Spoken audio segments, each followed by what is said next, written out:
Hoje eu vou te ensinar 3 regras de pronúncia do inglês falado, que vão te ajudar a melhorar a sua pronúncia e também o seu listening. Afinal de contas, você vai ouvir falantes nativos falando de uma forma um pouco diferente do que você aprende nos livros. Então, vamos ver como funciona isso. So, let's get started. Olha só, já aproveita, já deixa o seu like aí pra gente, porque assim você está ajudando o vídeo a ser divulgado para mais pessoas que precisam aprender inglês. E aproveita e já se inscreve aí também para você fazer parte da nossa comunidade. A primeira regra é da letra T entre vogais. Então isso é muito comum no inglês americano. A letra T, ela acaba tendo o som de R como de Maria, quando o T vem entre vogais. Tem mais alguns detalhes que eu já vou te falar. Por exemplo, na palavra city, que é cidade. Então, o T aí tem um som de R como o de Maria em português, urareriroru. Então, isso vai acontecer quando o T vier no meio de 2 sons de vogal. Uma coisa curiosa é que se você perguntar isso para um falante nativo, ele vai te dizer que esse T tem um som de D. Eles chamam esse som de quick D,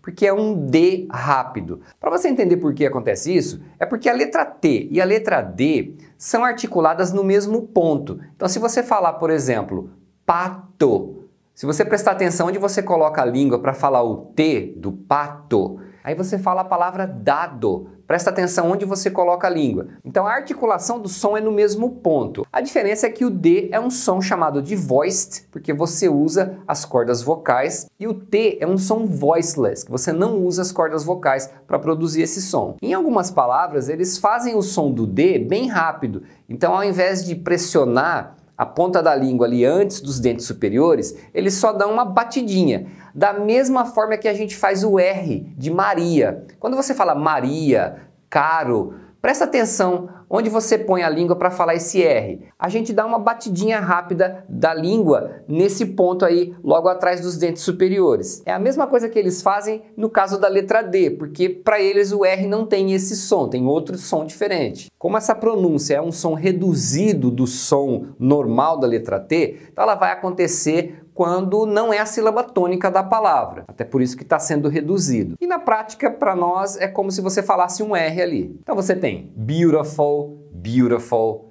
whatever, whatever, pity, pity, city, city, tomato, tomato, potato, potato, data, data, e por aí vai. Aí você deve estar se perguntando, mas e se eu pronunciar o T, tem problema? Não, não tem problema. Isso é uma característica muito comum no inglês americano. Mas se você, por exemplo, ouvir um britânico falando, ele já não faz isso. Ele vai falar beautiful. Ele vai falar o T como T mesmo. Mesmo que você prefira falar o T na hora de você pronunciar, você precisa entender, porque você vai ouvir muita gente falando assim, né? Principalmente falantes nativos dos Estados Unidos. E pode ser 1 ou 2 T's, tanto faz, funciona da mesma forma. Por exemplo, pretty, pretty, butter, butter, better, better, kitty, kitty, motto, motto, attic, attic, cutter, cutter, lettuce, lettuce,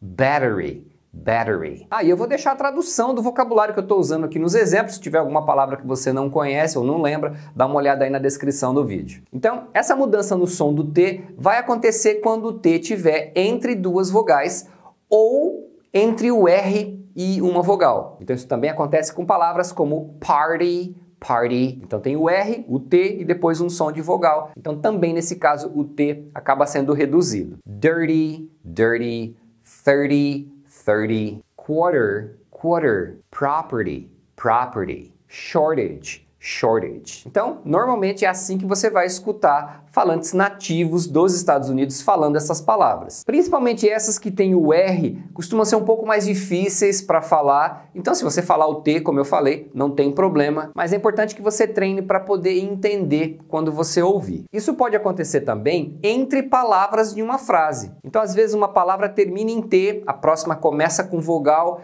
e acaba que o T fica no meio de 2 vogais, então vai acontecer a mesma redução. Por exemplo, get up, get up. Tá vendo? O T fica no meio de 2 vogais. As vogais não estão na mesma palavra, né? Cada uma está numa palavra, mas acontece a mesma coisa. Aí você chega para mim e pergunta, onde eu coloco esse livro? Aí eu falo para você, put it on my desk. Put it on my desk. Nesse exemplo a gente tem 2 vezes o T sendo reduzido. Put it, e depois o it on.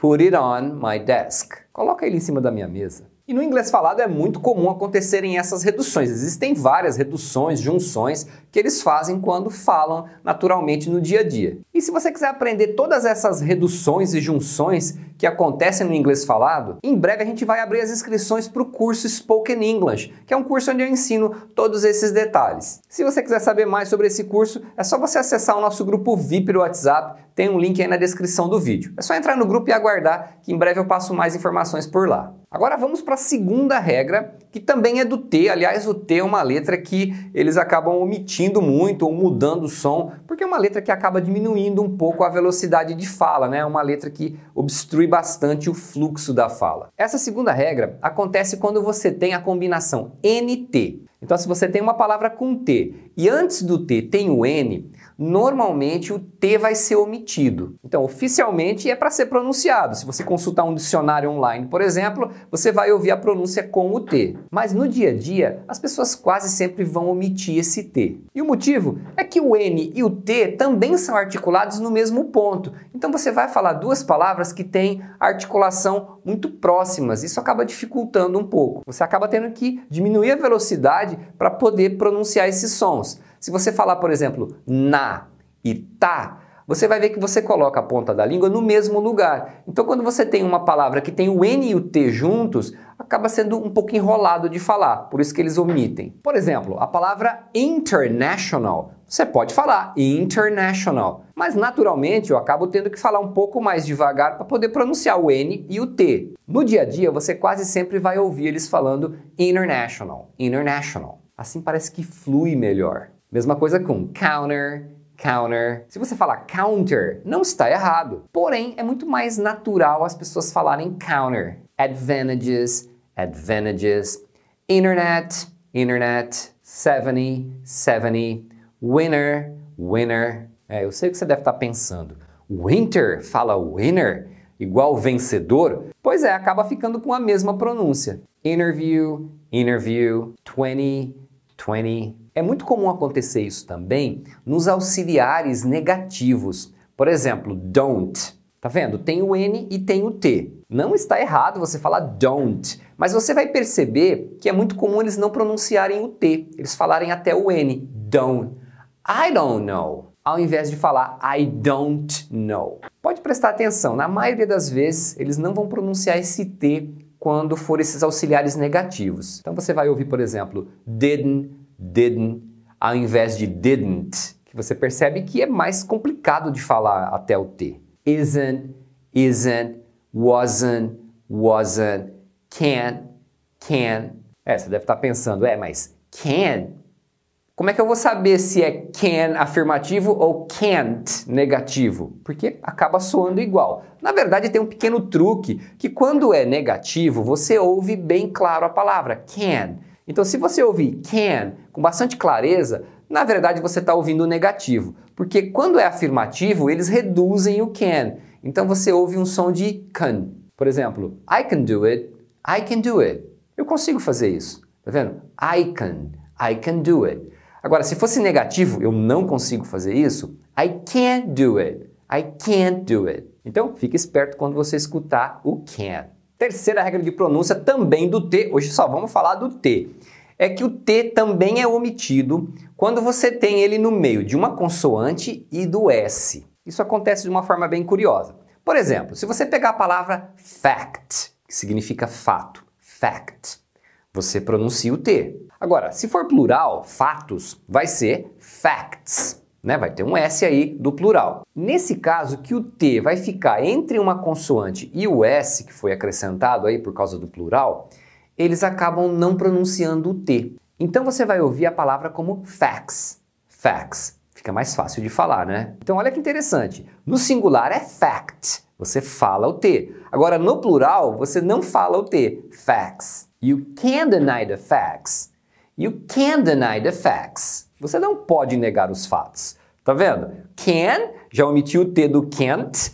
E facts, eu omiti o T de facts. Se fosse o verbo act, que significa agir, quando você coloca na terceira pessoa, aí a gente acrescenta um S. Nesse caso não é plural, mas se fosse ele age, vai ser he acts. só que eles vão pronunciar como he acts, simplesmente porque é mais fácil de falar. Não está errado se você falar acts, mas você já percebeu que é mais difícil de falar assim do que falar acts. Então eu poderia dizer, he acts like a child. He acts like a child. Ele age como criança. Se você falar he acts, não está errado, só que é bem mais difícil de falar isso. Normalmente você não vai ouvir um falante nativo falando dessa forma. Tem também a palavra product. Product, que é produto, no plural seria products. Só que normalmente as pessoas vão falar products. Products. Simplesmente você tira fora esse T. These products are expired. These products are expired. Esses produtos estão vencidos. Gift, que é presente. Aí você tem vários presentes, você vai ter gifts. Só que é mais comum se falar gifts. Gifts. I already bought the gifts.